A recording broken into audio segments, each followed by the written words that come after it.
నుంచి 12% తేమ విధానాన్ని సవరించండి. అదేవిధంగా ఈ కపాస్ యాప్ను రద్దు చేయండి. రైతులకు ఎవరికి స్మార్ట్ ఫోన్లు ఉండవు. కపాస్ యాప్లో అందరూ కూడా నమోదు చేసుకోవాలంటే సిగ్నల్ ఉండదు, స్మార్ట్ ఫోన్లు ఉండవు. ఆ రైతులకు ఇబ్బంది అవుతా ఉంది. దాన్ని రద్దు చేయండి. పోయిన సంవత్సరం ఏ పద్ధతిలో అయితే ఒక ఎకరాకు 12 క్వింటాల పత్తి కొనరో ఈ సంవత్సరం కూడా అదే పద్ధతుల్లో 12 క్వింటాల పత్తి కొనాలని చెప్పి నేను బీజేపీ ప్రభుత్వాన్ని డిమాండ్ చేస్తా ఉన్నా.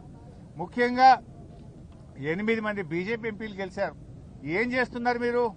8 మంది బీజేపీ ఎంపీలు కేంద్రం మీద ఒత్తిడి తేవాల్సిన బాధ్యత లేదా? పత్తి రైతులు ఆత్మహత్యలు చేసుకుంటే మీకు కనికరం లేదా అని నేను అడుగుతా ఉన్నా. ఈరోజు ఈ 8 మంది ఎంపీల పరిస్థితి ఎట్లుందంటే ఆ పంట పొలాల్లో ఉండే దిష్టి బొమ్మలు మీకంటే నయం.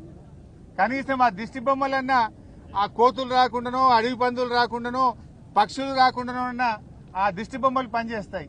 మీరేం లాభం? 8 మంది ఎంపీలు గెలిచి ఒక్కసారి నోరు విప్పరు, పత్తి రైతుల గురించి మాట్లాడరు, కేంద్ర ప్రభుత్వాన్ని ప్రశ్నించరు. ఇక 8 మంది కాంగ్రెస్ ఎంపీలు గెలిచిండ్రు. ఎంతసేపు కేసీఆర్ ను తిట్టుడు, బీఆర్ఎస్ ను తిట్టుడే. మీరు ఎన్నడన్నా పత్తి రై ఎందుకు గొంటలేరు అని పార్లమెంట్ లో 8 మంది కాంగ్రెస్ ఎంపీలు నిలదీశారా? ప్రశ్నించారా? కాంగ్రెస్ ప్రశ్నించదు, బీజేపీ అడగదు. ఇవాళ బీజేపీ ప్రభుత్వము బడా బడా పారిశ్రామికవేత్తలకు 1,00,000 కోట్ల రూపాయల రుణమాఫీ చేశారు. 1,00,000 కోట్లు మాఫీ చేశారు. మరి మా రైతులకు ఎందుకు చేయరు? బీజేపీ ప్రభుత్వం లక్షల కోట్లు బడా పారిశ్రామికవేత్తలకు మాఫీ చేశారు. మా పేద రైతులకు ఎందుకు చేయరు? ఇలా పత్తి పండించేదే ఎక్కువ గిరిజన రైతులు, బీసీ రైతులు, దళిత రైతులు, పేద వర్గాల రైతులే పత్తి పండిస్తూ ఉంటారు. ఇలా కేంద్ర ప్రభుత్వం ఎట్లుందంటే విదేశాల నుంచి పత్తి దిగుమతి చేసుకుంటే అక్కడ మాత్రం నిబంధనలు సవరించి 11% ఏదైతే పత్తి మీద ట్యాక్స్ ఉండెనో దాన్ని రద్దు చేశారు. దిగుమతి సుంకాన్ని రద్దు చేసి విదేశాల నుంచి ఇబ్బడి ముబ్బడిగా పత్తిని భారతదేశంలోకి తెస్తా ఉన్నారు. దాంతో పత్తికి, మన రైతులు పండించిన పత్తికి డిమాండ్ తగ్గింది. వ్యాపారస్తులు కొనడం లేదు. 8,100కు అమ్మాల్సిన పత్తి వ్యాపారస్తులు 5,000-6,000కు కూడా కొంటలేరు. ఏమైందయ్యా అంటే మోడీ గారి ప్రభుత్వం విదేశాల నుంచి పత్తిని తెస్తా ఉంది. దిగుమతి సుంకాన్ని రద్దు చేసింది బీజేపీ ప్రభుత్వం. అందువల్ల పత్తికి డిమాండ్ లేదు, మేము కొనలేము అని వ్యాపారస్తులు చెప్తా ఉన్నారు. అంటే కేంద్ర ప్రభుత్వము మీరేమో రైతుల దగ్గర పత్తి కొనకుండా ఇక్కడనేమో కొత్త నిబంధనలు తెచ్చారు. ఎకరానికి 7 క్వింటాలే కొంటాం, L1, L2, L3 విధానం తెస్తాం, కపాస్ యాప్ తెస్తాం, 8% తేమ ఉండాలి. ఇక్కడ పండించిన పంట కొనకుండానేమో రైతుల దగ్గర CCI కొనకుండా ఇక్కడ నిబంధనలు కఠినతరం చేస్తారు. విదేశాల నుంచి పత్తి తేవడానికేమో నిబంధనలను సులభతరం చేస్తారు. అంటే మీరు ఎవరి పక్షాన పనిచేస్తున్నారు? ఈ నిబంధనలు దళారులకు మేలు చేయడానికా, రైతులకు మేలు చేయడానికా? రైతుకు మేలు చేసేది ఉంటే ఈ నిబంధనలు ఎవడన్నా పెడతాడా? మీరెవరి కోసం పనిచేస్తున్నారు? బడా పారిశ్రామికవేత్తల కోసం పనిచేస్తున్నారు, దళారుల కోసం పనిచేస్తా ఉన్నారు. పేద రైతుల గురించి పట్టించుకున్న పాపాన మీరు పోవడం లేదు. ఇది చాలా దుర్మార్గమైనటువంటిది. ఈ రేవంత్ రెడ్డి గారి ప్రభుత్వంలో 406 మంది రైతులు ఇప్పటిదాకా ఆత్మహత్యలు చేసుకున్నారు. రేవంత్ రెడ్డి ప్రభుత్వంలో బస్ ఛార్జీలు పెరిగినట్టు రైతుల మీద లాఠీ ఛార్జీలు పెరుగుతా ఉన్నాయి, రైతుల ఆత్మహత్యలు పెరుగుతా ఉన్నాయి తప్ప రైతులకు ఎక్కడ మేలు జరుగుతలేదు. ఇంకా రేవంత్ రెడ్డి గారు అంటున్నారు ఏడాది పాటు ఉత్సవాలు జరుపుతాడు. 2 ఏళ్లు నిండింది, నేను బ్రహ్మాండంగా, నా పాలన అద్భుతంగా ఉంది, 2 ఏళ్ల పాలన మీద విజయోత్సవాలు జరుపుతాడు రేవంత్ రెడ్డి గారు. దేనికోసం జరుపుతావు నాయన? పత్తి కొననందుకు, మక్కలు కొననందుకు, ధాన్యం ఖరాబ్ అయినందుకు, బోనస్ లో కోత పెట్టినందుకు, రైతు బంధులో కోత పెట్టినందుకు, మక్కలకు పైసలు ఇయ్యనందుకు రైతు వారోత్సవాలు జరుపుతావా?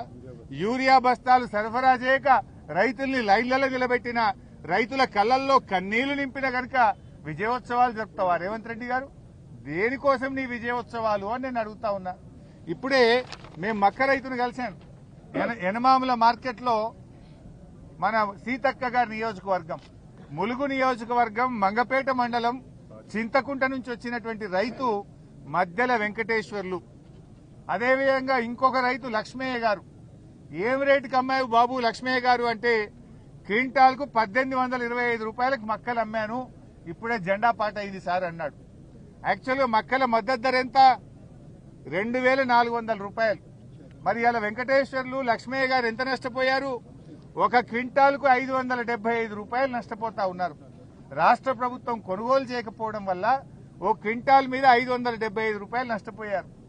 ఆ రైతులు ఇద్దరు అన్నదమ్ములు, వాళ్ళిద్దరు కలిసి 137 బస్తాల మక్కలు తెచ్చారు ఆదివాసీలు. ఆ 137 బస్తాల మక్కలంటే దాదాపు ఇవాళ 40,000 రూపాయలు ఆ రైతులు నష్టపోయారు. నిజంగా మార్కెట్ కొనుంటే మద్దతు ధర వచ్చుంటే ఆ ఆదివాసీ రైతులు లక్ష్మయ్య వెంకటేశ్వర్లు పాపం వాళ్ళకి 40,000 రూపాయలు ఇవాళ మిగిలేదు.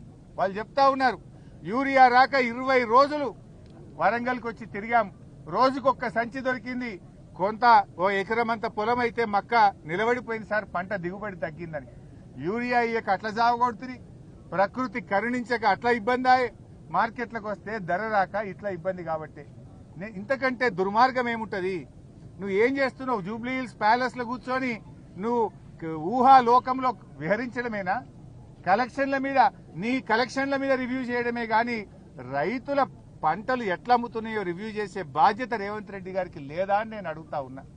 ఇలా మధ్యలో వెంకటేశ్వర్లకు లక్ష్మయ్యకు మీరు ఇచ్చే సమాధానం ఏంది? ఆ రైతు పరిస్థితి ఏంది? అక్కడ మార్కెట్ అధికారులుంటే అడిగాను, ఎన్ని మక్కలు కొన్నారా ఇప్పటిదాకా వరంగల్ ఎనమాంల మార్కెట్లో అంటే 3,400 క్వింటాలు మాత్రమే కొన్నారట. పోనీ ఎవరికన్నా ఒక పైసా ఇచ్చారా అని అడిగిన.